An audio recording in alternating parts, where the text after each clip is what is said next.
All right, in the meantime, we got some big primaries coming up tomorrow night. Virginia Republican Congressman Dave Bratt on Democrats maybe feeling a little bit nervous because things have changed for the economy. Take a look. You're almost certain to be right that it's going to be stronger than recent quarters we've seen. And I'm wondering how Republicans handle that. Already Nancy Pelosi has kind of poo-pooed this latest number. The Democrats will have their talking points. They don't have an alternative, right? So usually they pivot off to identity politics or some negative stuff because they don't have an economic plan. They never have. They can't tell you what causes economic growth. All right, we've got former Bush 43 advisor Brad Blakeman, Democratic strategist Richard Fowler. Brad's argument on my weekend show was the trend right now is the friend for Republicans, the blue wave, put off talk of that. Do you agree with that, or is this just a case of one Republican getting a bit too giddy? No, I think that our chances look good, but history is not on our side. Since the Civil War, on average, we've lost about 30-plus seats in the House and 2 Senate seats. We can't afford to do that and remain in control. The good news is we have history not on our side, but we do have the fact that we have a record. We have a record of accomplishment. The economy couldn't be doing better, regardless of what Pelosi or Democrats say. And also Democrats are defending many more seats than Republicans this cycle, and they're out of money. They can't raise money. You need money in order to defend or take a seat. You know, Richard, do you think, regardless of what you do, whether you think the economy and the comeback is real or whatever, that Nancy Pelosi, it's one thing to poo-poo the tax cuts or whatever, it's another thing to say that this recovery isn't real or whatever, that she is hurting whatever chance Democrats have of gaining because she just doesn't get it. And then a lot of Democrats have come on this show to say that is not the argument we want to be making. What do you say to that? Well, here's the thing. Remember, we're not running a national race. We're running a lot. We're running 435 different local races, right? And running 33 different Senate races. So Nancy Pelosi is not going to have as major an effect as people think she's going to have. Brad wants her to have the biggest effect possible, but that's actually not the case. And so while we heard that congressman say Democrats don't have a message, let's just remember you're going to have 435 different messages. And where this race matters is in a couple of key states. It matters in the state of California, it matters in the state of Pennsylvania, and it matters in the state of New Jersey. In the state of New Jersey, thanks to the Trump tax cut or the Trump tax plan or whatever you want to call it, for those people in the state of New Jersey, their taxes actually increased because they repealed the state and local tax deduction. So New Jersey voters, when they go to the polls in November, they're going to vote against Republicans because their taxes actually increased. In the state of Pennsylvania... Isn't their argument going to be, Richard, that there are fewer than are all those net across the country who've benefited? Well, remember, it's about, for the Democrats, for us to get a blue wave, we need 23. To flip 23 seats. You need to win in 23 districts. Exactly. There are 9. There's 14 seats in California. There's 6 in Pennsylvania, and there's additional 5 in New Jersey. You think that gets us very do you think close. Democrats can still do that? I think we can. In New Jersey, taxes increased for a majority of New Jersey it's residents. It's got to be bigger than New Jersey. In Pennsylvania, we have all new districts. You're boring me to tears going state by state, but you're a good man. But that's what this race is about. Please stop. But Brad, I could make the same argument with you, that you could look at all of these races and conclude the 23, to his point, are still doable. Do you worry that Republicans are the ones not getting out of themselves? No, I worry about the history of midterms. I worry about voter turnout.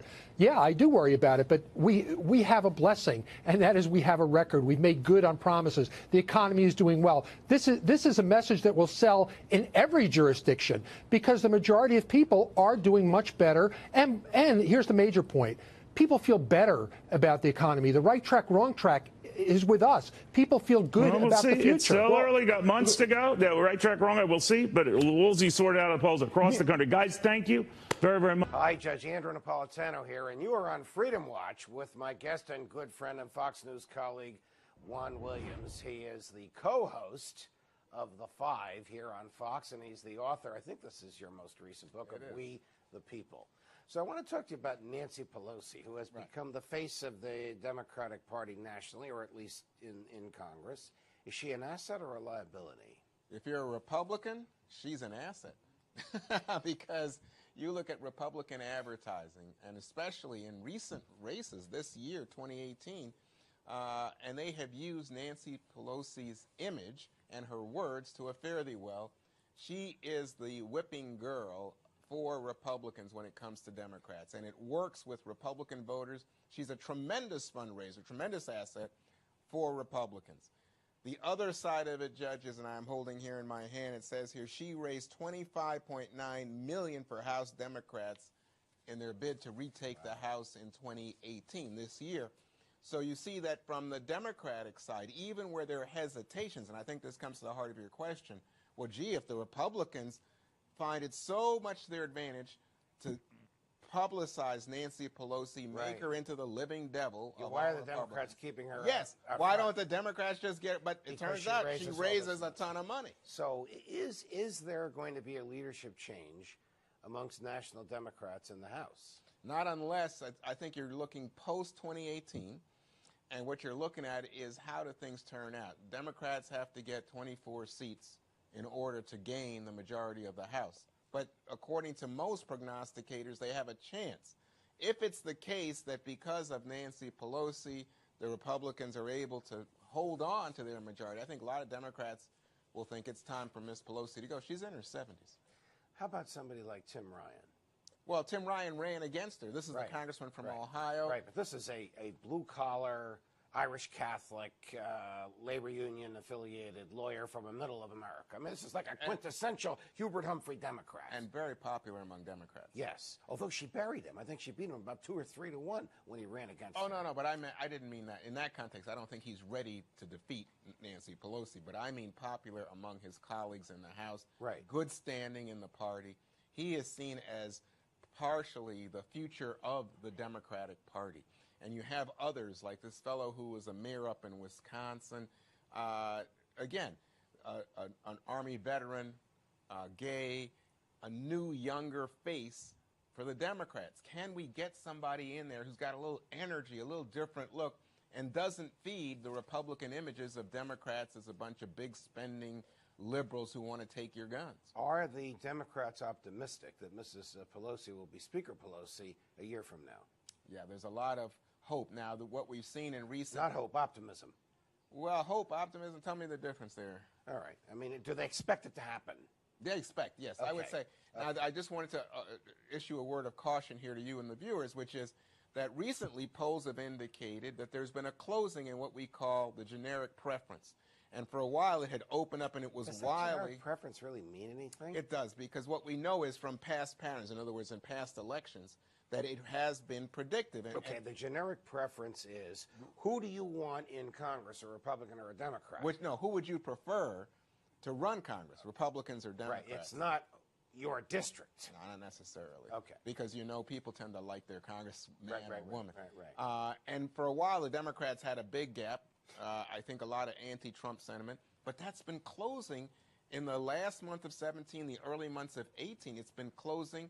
Republicans have been very successful at raising money, and President Trump's numbers, which had been down in the mid-30s, now up in a little bit above 40. Will Trump be an issue in 2018? No doubt about it, because Democrats will make him an issue. Will they make the I word, impeachment, an issue?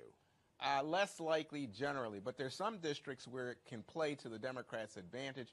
And but when Republicans have tried to use it, to say these guys are trying to impeach our president, it has not been that effective with the Republican base. I think the Republican base is pretty much supportive of President Trump, but they're not focused on impeachment. I think you're really getting some way out, even wacky Democrats who are saying it's time for impeachment. The country's not there. Al Green, Congressman Green. Yeah, and the country's not there yet. Should, switching gears, should Jared Kushner be able to examine top secret documents and materials without a security clearance, which is apparently going on as we speak? Of course not. That's a double standard. Why does this happen? Honestly, you and I have been watching this for years, for generations. I never heard of this happening. Well, you're not supposed to have your kids there. Come on, that's pretty wild. Or your son-in-law in this case. But his daughter, President Trump's daughter, is there also, and this is also... Does she have a security clearance? No, nobody. These people don't have security clearances. They shouldn't be involved. I don't know. It sounds... You could say, well, hey, Juan's Democrat, but that's not partisan. That's just the way business works. You can't have people potentially subject to blackmail because they can't pass a security clearance, and that's the heart and soul of it, that there's some liability in the background that makes them subject to potential blackmail. Is the Democratic version of the Nunes memo, the Adam Schiff one, going to come out of the House Intel Committee? At the moment, no, and I think at this point, the reason it's frozen is both sides have an interest in not letting it out. Nunes has moved on. He wants more investigations, and he says he has more revelations to come. But the Democrats, they feel like, wait a second, why are we redacting things when, in fact, he put out a memo that suggested things that could never be known because they've been redacted. This is a bipartisan or nonpartisan question. Isn't it dangerous to look at raw intelligence data and cherry pick from it in order to further a political narrative? And isn't that basically what Nunes did? And perhaps, because we haven't seen it, perhaps what Schiff also did? Yeah. I mean, the use of raw intelligence data for political purposes is dangerous to freedom. Normally you and I have fast-moving conversations. I just want to slow down for a second and say something to you here. It's like basic mechanics. Why would I trust the judge with information if I know the judge is going to cherry pick it, potentially to benefit himself politically, but also embarrass me? So the intelligence community is stop feeding Congress. Exactly. That's dangerous to us as an American people. Because we gather intelligence for national security and safety, not for domestic politics. Correct. And you would hope, but it's been their history, so I don't have to say hope. Historically, House Intelligence, Senate Intelligence, very respectful, understanding that they were being trusted with America's family jewels. Right. I don't know if the intelligence community feels the same way about the House Intelligence Committee. I'm going to guess that they don't. I know they don't. So divisive. Juan, it's always a pleasure. Thanks for having me, Judge. Thank you, my dear friend. From New York, defending freedom whenever they let me, Judge Andrew Napolitano. See you next time.